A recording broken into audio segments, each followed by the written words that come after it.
وانے پوله وانے په چپړو په دیوانو په یختو او ګوډینکې وانے او د غوښادوګانې وانے او د پلالې سپی وانے دیدی یاره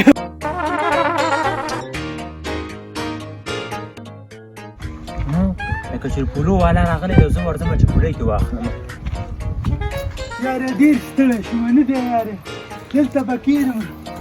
کلیوال هسې م په خپله دې پولو پسې په سرکونډو راځي نه دی یاره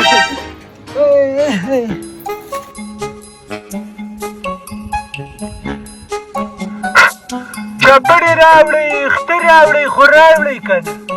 راځئ دا تودې تودې سیختې خولې پولۍ د باندې وخورمه پولۍ نه دی یاره راشه که نه ساده ګله وعلیکم السلام وعلیکم السلام څنګه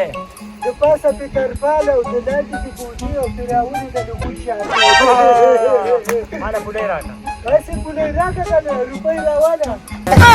دا څه شی دي دا واخله که نه ما څه روپۍ نشته دی والله وټپور او اسمار پکې دواړه ښکاري سم د شپې بې عزتي مه کوه ورشه هلته پولۍ راله راکړه نو خپې بله به ګرځې یارې څه شی وکړمه ورشه یختان راوړه یختو باریالې دا اوس زما کور کې پراته دي یخته دې راوړم یختې راوړه ظالمه کور کې دنه څوک مخ راونله شي داسې پټ شانې راوړه صحیح ده ساده ګله لاړمه زر ځان وباسه څوک یې د یخته څنګه راوړي ظالمه شوړه که شوړه څنګه روپۍ ده نه دی یاره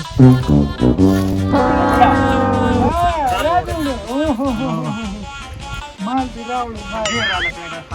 څنګه چلې څوک دې وژلی دی که نه ځان یې سر پراته په کور کې ما ساتلي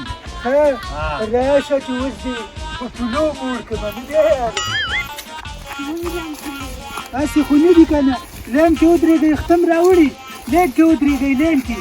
ودرېږه لکه ګل ډېقی لین کې ودرېږه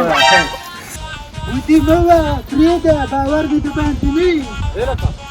زما خیال د هلکان چې دی دا په دوستانو باندې دا پولۍ ورکوي زه ورځم چې دوی کوي ساده ګله سلام علیکم وعلیکم السلام لین کې ودرېږه لین کې لاس ما ته راکړه او بیا ما سره خبرې وکړه دا څه شی دي یختان دي که نه راوړه که نه دې باندې خو پولۍ دي خلکو له ورکوده شیونه دي دا چوري دي وروره نه دی یاره وارکه پاپړ دي ته خبر نه یې چې دوستانو اخیستل او خرڅول حرام عمل دی نه بړه دې کې د حرامو څه کار دی یختان دي کوکنار خو نه دي که نه نه او ته خبر یې چې په دې څه کېږي څه دپاره کارول کېږي دا ګوډینکې ته جوړوي نه دی یاره او که نه د افغانستان دپاره دې ګوډینکې جوړوي دا غلطه خبره ده چې دا د افغانستان د اقتصاد د ښه کېدو لپاره کارول کېږي که چېرته دا د افغانستان د اقتصاد د ښه کېدو لپاره استعمالېدې نو افغانانو به هره ورځ سرونه خرول او د خپل اقتصاد د جوړېدو لپاره به دا کار کولی مګر دا د کفارو د دسیسې دي چې په مختلفو طریقو باندې د مسلمانانو ذهنونه او عقیدې خرابوي دا د یختانو غسل او خرڅول حرام عمل دی ته او ستا ملګري د دې نه وروسته باید د دې عمل څخه لاس واخلئ بس دا صحیح خبره ده که نه دا چې ما ته بل چا ویلي دی نه دی یاره زما څه کار چې ما اخیستل صبر وکړه پولۍ چې څوک مالې په یختانو باندې موږ نه خرڅوو چپړې راوړي روپۍ راوړئ نه دی یاره ماله په دې راکړه کنې دې ونه دې دوکان ته درچېس کومه